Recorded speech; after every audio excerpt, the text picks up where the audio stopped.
I also rise to join hand with the leader of the House, Honorable Chief Minister, the leader of the opposition, and all other members who have participated in this Akos House in sending my heartfelt condolences to the family members of Dr. Ricky Ejesenkon, whom I came to know that he has one sister and one brother, if I'm not mistaken, and also to all the loved and dear ones who really miss him at this point of time. I want to send my condolences and may God comfort each one of the people of the state who are saddened by this bad news.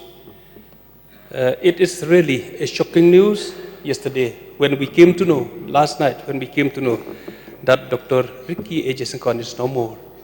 It is unbelievable because we all know that he is still very young and we cannot expect to hear such a bad news. Sir, I personally miss him very badly. I have an opportunity to meet him 4 or 5 times in different occasions after he became an MP of one Shillong parliamentary.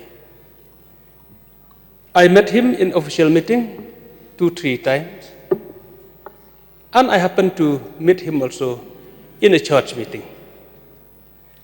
So I came to know from there, and I understand also personally through my personal meeting that Dr. Ricky Ejesenkon, he had won the love and confidence of almost everybody, those who happened to meet him, to encounter with him. He's such a nice person that I don't have enough word to explain, to express. But I saw, and I understand also, like we all are here in this Akos House, and we felt that we miss him very badly. All across the party lines, maybe we are not in the same party, but the beauty is that everybody had missed him very badly. Look at the WhatsApp group of every political party. You will see how people react. I am there in so many groups, and particularly in my party group, I saw how people express. Almost each and every one, those who never expressed before, I saw they had expressed this time and given the comments and all. The expression is that they felt a big loss and vacuum. I may say it is an irreparable loss to the state, irreparable loss to the community, especially to Khasi Jaintia region, that we have lost such a good leader. In one of the WhatsApp groups, sir, if you allow me, I want to just few lines. I just want to read is written in Khasi so that it remains the originality of this. Just few lines, sir.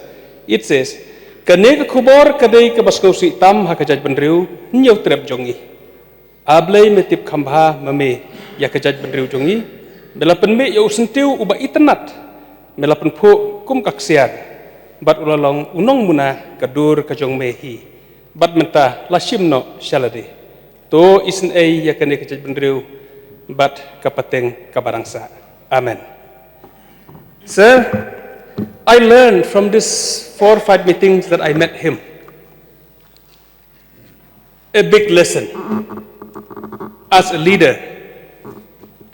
And of course, I would love if we can follow his footsteps, even though it is too difficult. One thing which I learned from him is that his simplicity.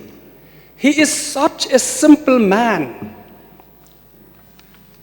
And when he comes to Maukarwat in one of the official meetings, police, they went to wait him, but they could not identify him when he reached.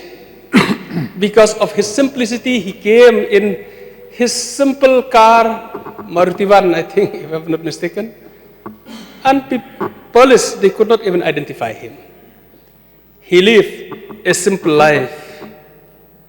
And it will be difficult to all of us to follow this simplicity of Dr. Ricky Ejisankan. He's so simple. And one thing which really touched my heart to see his humbleness. He was so humble. And one of the humbleness that is proved is that, you see, it is a tendency that each and every political leaders, we aspire to get the chair or to be on the chair or to be on the position almost all the times. That is human beings. But Dr. Ricky Ejisankan, what happened? When people, I came to know from one of my very close friends who are very close to me and very close also to Dr. Ricky. So when they have in one house gathering, they are talking and appreciating about Dr. Ricky. And they tell him in front of him that, sir, you are so good. And it will be very, very good if VPP project your name as a CM candidate in the coming election 2028. You know how he replied? He said, no, you are wrong. I am not like that. I am as I am today because of my leaders. That is his reply. I am as I am today because of my leaders, because of my party. So you see, the humbleness of a person, when put to temptation, when put to test, you see how he replied. Sir, I want to conclude with one statement from my own father.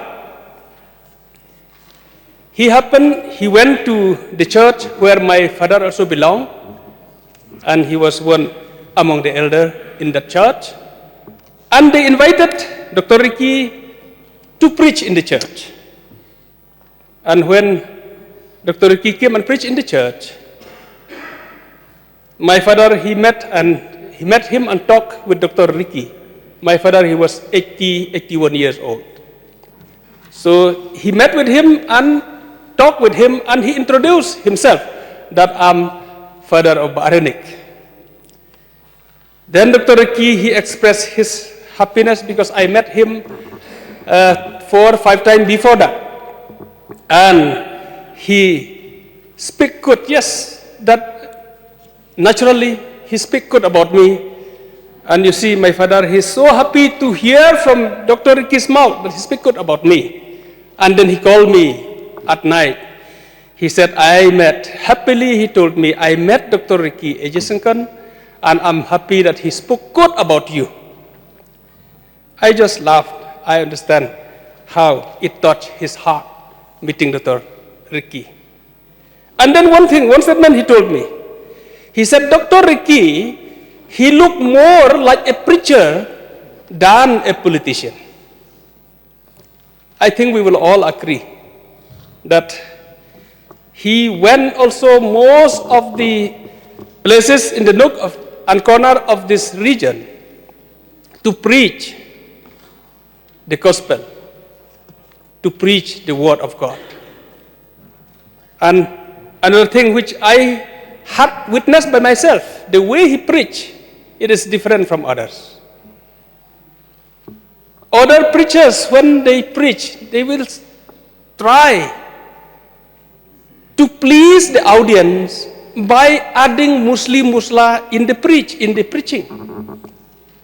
But his simplicity, so simple, he will directly preach according what is written in the Word of God, in the Bible, and he preached from his heart. So I witnessed in one of the church gathering, and I am blessed with that message. And I learned from there that people liked his sermon because of his reality and his simplicity in presenting the preaching. So, sir, I want to conclude that we have lost such a good man, a promising gentleman, whom, as the state, we are looking to see more of his service to the state of Meghalaya, but we have lost him. And once again, may God Almighty grant him an eternal life, and may God Almighty strengthen the family members and all the loved ones who really miss the loss of Dr. Ricky Ejimakor. With these few words, sir, thank you.